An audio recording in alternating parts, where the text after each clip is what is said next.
A paz do Senhor, irmãos, a paz do Senhor, jovens. Tiveram experiência com Deus essa semana? Para quem lembra, eu gosto sempre de perguntar, né? Tiveram experiência com Deus essa semana? Vamos fazer aqui um breve resumo, né, da nossa lição, que tem por título Vencendo os Obstáculos. Nossa lição número 4, datada do dia 26/4. O texto do dia diz que para que todos os povos da terra conheçam a mão do Senhor, que é forte, para que temais ao Senhor vosso Deus todos os dias. O texto localiza-se em Josué, capítulo 4, versículo 24. Né? A gente vê justamente aqui o acontecimento da travessia do Jordão, que a princípio a gente era impossível ir a olhos humanos, né? Devido aí o rio ser profundo, né? Fortes correntes. E isso a gente vai ver o comentarista aqui da lição falando sobre isso. E logicamente, né, o Josué com o povo logrou o êxodo aqui na travessia desse rio, né? Mas eu quero destacar aqui o seguinte, que o texto já começa dizendo, ou seja, para que todos os povos da terra conheçam a mão do Senhor. Ou seja, Josué logrou o êxodo aí na travessia, né? Alcançou o objetivo. Mas temos que lembrar o seguinte, somos apenas um instrumento na mão do Senhor. A honra não é minha, a glória não é minha, a glória não foi de Josué, a glória e a honra foi para Deus, né? E ele destaca ainda, olha, para que todos os povos da terra, ou seja, todos os 4 ventos da terra, saibam quem é o Senhor, né? Louvem ao Senhor, né? Ou seja, todos aí confessem que o Senhor é Deus, só o Senhor, Ele é poderoso. Né? Então ele já começa destacando isso, né? Ou seja, o poder de Deus aí. A síntese diz: em Jesus já somos mais que vencedores. Né? Eu até destaquei que o texto de Romanos 8,37, quando Paulo afirma que em todas essas coisas somos mais que vencedores. Né? Mas por que somos mais que vencedores? Né? Somos vencedores e mais que vencedores. Porque para nós cristãos que professamos a fé, quando o vento vem, quando a tribulação vem, nós já sabemos que a vitória é certa em Cristo Jesus. Né? Novamente frisando aí que a vitória é em Cristo Jesus. A partir do momento que buscamos a face do Senhor, buscamos a orientação de Deus, colocamos todos os nossos problemas, todos os nossos caminhos ao pé da cruz, e buscamos a direção, Senhor, o que eu tenho que fazer? Me orienta. E agimos com temor e fé, a vitória já é certa. Por isso que somos mais que vencedores.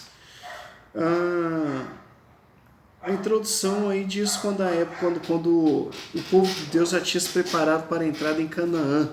Né? Ou seja, Josué lhe mandou os espias para, olha, vai ver ali como é que é a terra. A terra é boa, emana leite, mel, quando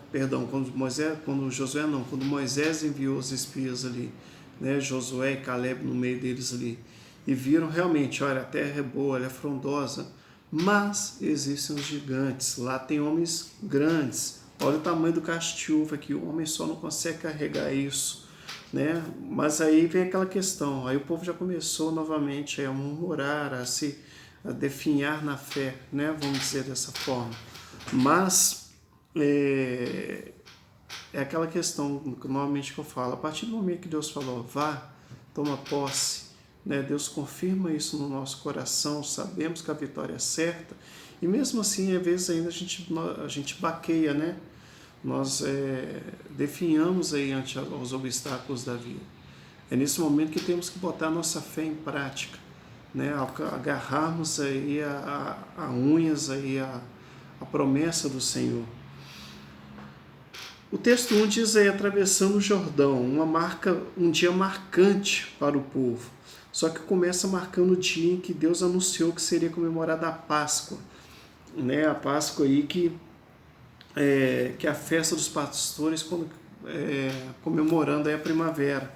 mas marca também o dia da saída do Egito, né, que seria o Êxodo aí, né, ou seja, um novo tempo na vida do povo. Não é mais aquele tempo de escravidão, mas agora um tempo a ser guiado pelo Senhor. Né? Sabemos aí que o povo ficou peregrinando durante os 40 anos aí, mas durante a noite era a coluna de fogo para iluminar e durante o dia a nuvem aí para cobrir o povo. Né? Ou seja, Deus o tempo todo com eles. Eu quero destacar aqui mais na frente aqui que isso também, somando, marca também que lá na frente seria justamente na Páscoa a morte de Cristo, né? O Cordeiro de Deus que tira o pecado do mundo durante a Páscoa, séculos depois seria imolado, ou seja, marcaria justamente aí a morte de Cristo. Outro detalhe interessante, que é igual o autor fala aqui, é que Deus criou as circunstâncias políticas no mundo para que a vinda de seu Filho unigênito fosse o marco para o estabelecimento de um novo calendário, dividido aí em antes de Cristo e depois de Cristo. A gente vê que é complicado falar sobre os calendários, né? Porque no povo antigamente, logicamente, antes de Cristo, Velho Testamento e Novo Testamento depois de Cristo. Mas a marcação dos calendários antigamente existiam, vamos dizer assim, os calendários civis, calendários religiosos, calendários que eram lunares, outros solares, né? Isso os povos usavam isso. Na época de Cristo, qual que é o povo que detinha o poder aí? O povo romano. Ou seja, no tempo do Novo Testamento, o sistema de datação que era utilizado oficialmente no calendário, oficialmente, se não me engano, acho que era o calendário juliano, né? Ou seja, logicamente criado por Júlio César antes de Cristo. Né? Tinha estrutura muito semelhante ao calendário que utilizamos hoje, e, se não me engano, acho que ele serviu até como base para o nosso calendário. Né? Mas era o calendário do povo que detinha o poder na época, que era justamente o povo do Império Romano. Né? Mas esse marco aí da morte de Cristo serviu justamente para dividir-se aí, ou seja, não é o povo romano, né? O poderio todo está em Cristo Jesus. O segundo tópico marca aí a Arca do Concerto aponta o caminho. Durante os 40 anos, Deus guiou o seu povo por intermédio de uma nuvem e coluna de fogo, como eu já disse antigamente. Agora, porém, os hebreus seriam guiados pela Arca do Concerto. Ou seja, né, o povo ficou aí saiu aí do Êxodo, né, o tempo de escravidão, agora seria guiados aí pela Arca, ou seja, pelos mandamentos de Deus. Né, quando Deus levou o povo aos pés do Monte Sinai e deu ali as tábuas da lei, né, porque era um povo ignorante, um povo que não tinha, vamos dizer assim, princípios. Né? Então Deus deveria botar a rédea ali, deveria ser, por isso Deus instituiu ali no livro de Levíticos, né? No livro de Levíticos, justamente as leis ali no caso. Né? E agora seriam guiados pelo Senhor, seriam guiados pela arca aí no caso. A arca sempre seguia no meio do acampamento, mas agora ela estava na frente do povo. Né? O autor até destaca que durante todo o tempo, durante os 40 anos de peregrinação do deserto, a arca ficava ali no meio. Né? O povo, a tribo de Levi era aquela tribo que ficava no meio ali, justamente quando o tabernáculo, né, ficava no meio e todo o arraial em volta. Teve uma vez numa lição que nós demos aos jovens, eu até levei essa foto para mostrar que a tribo de Levi ficava no meio justamente no tabernáculo e todo o arraial das 12 tribos em volta. Né? Mas agora, nessa travessia com a liderança de Josué, a arca seria levada à frente. E o autor até destaca aqui que a arca ela estaria à frente a quase mais ou menos 1 quilômetro de distância, Tal mudança tinha de ver com as circunstâncias. O povo não seria mais peregrino, ou seja, eles não seriam peregrinos mais, não ficariam andando ali em círculos pelo deserto, mas teriam ali um guia, né? Ou seja, não Josué, não, Deus, os mandamentos, a presença de Deus ali na Arca da Aliança. Terceiro tópico diz aí que as providências mais importantes para a conquista da terra prometida. Só frisando um pouco aqui, uma coisa que eu destaquei aqui antes, o autor fala aqui, olha, a arca representava logicamente a presença de Deus. Deveria guiar daqui para frente as mentes e os corações, né? Ou seja, novamente falando, toda a nossa vida, todo o nosso a fazer, devemos tomar em Deus a direção para tudo na nossa vida, quer seja familiar, trabalhística, nossa vida intelectual, tudo colocar Deus na frente. E voltando aí novamente nas providências mais importantes na terra prometida, que diz aqui, ele deixou claro que seria possível apresentar-se a peleja sem as vestes da santidade. De todas as ordens Josué passou ao povo, a mais significativa foi: santificai-vos, porque amanhã fará o Senhor maravilhas no meio de vós. Ou seja, Deus é santo. E o autor destaca aqui, não seria possível apresentar-se a peleja sem as vestes. Ou seja, toda tribulação, toda a nossa vida, devemos andar em constante tempo em vigilância e oração, né? Ou seja, orai e vigiai e orai a todo tempo. Por quê? Sem as vestes da santidade, né? Ou seja, vamos apresentar a Deus na peleja, vamos pelejar com os nossos obstáculos na vida aí.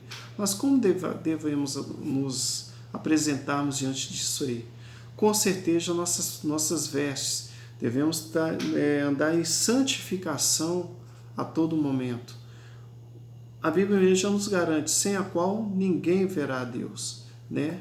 Diante das pelejas, diante da nossa vida, todo momento em oração, andando em paralelo com isso aí, a nossa vida em oração, andarmos em santidade, purificando as nossas vestes, né? Buscando a Deus aí incessantemente e intensamente.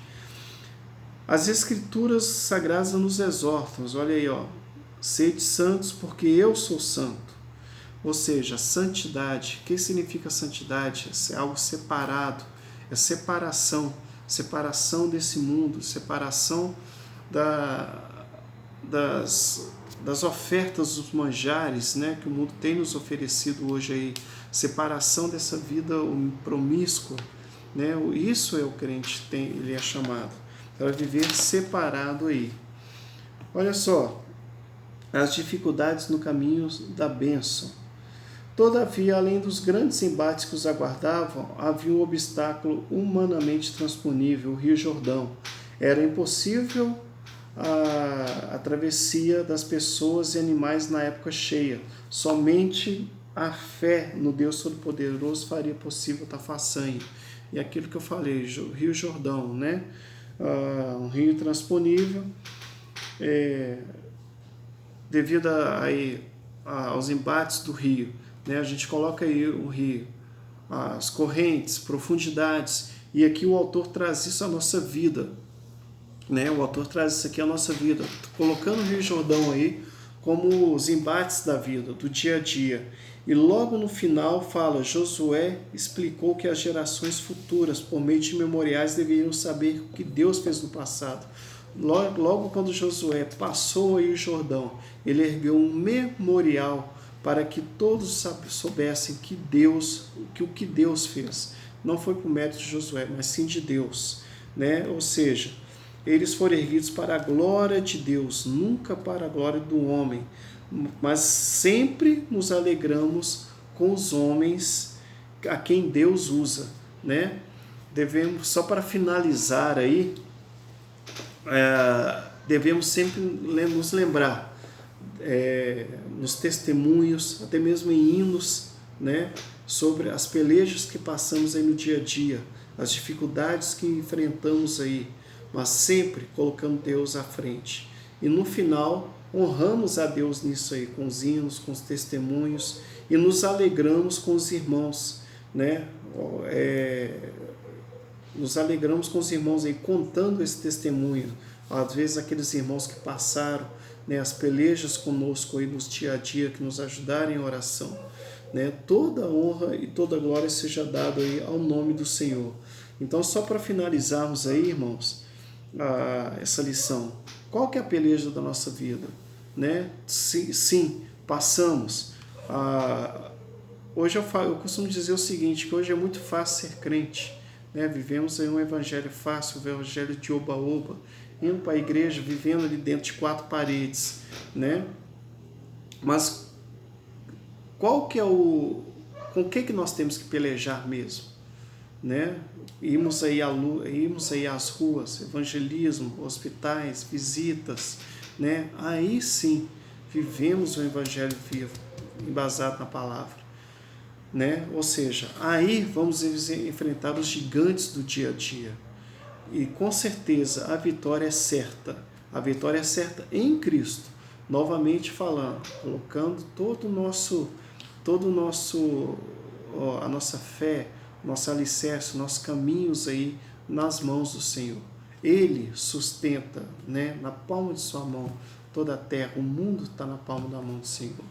Que Deus possa abençoar todos os jovens, que Deus possa abençoar toda a igreja, todo o ministério, toda a coordenação da nossa EBD ali, os presbíteros Andrés, né? Que Deus possa abençoá-los juntamente com toda a direção da nossa igreja, os nossos pastores aí. Né? Então, fica aqui o nosso resumo da nossa lição, justamente falando sobre os obstáculos do dia a dia. Que Deus possa abençoá-los em nome de Jesus.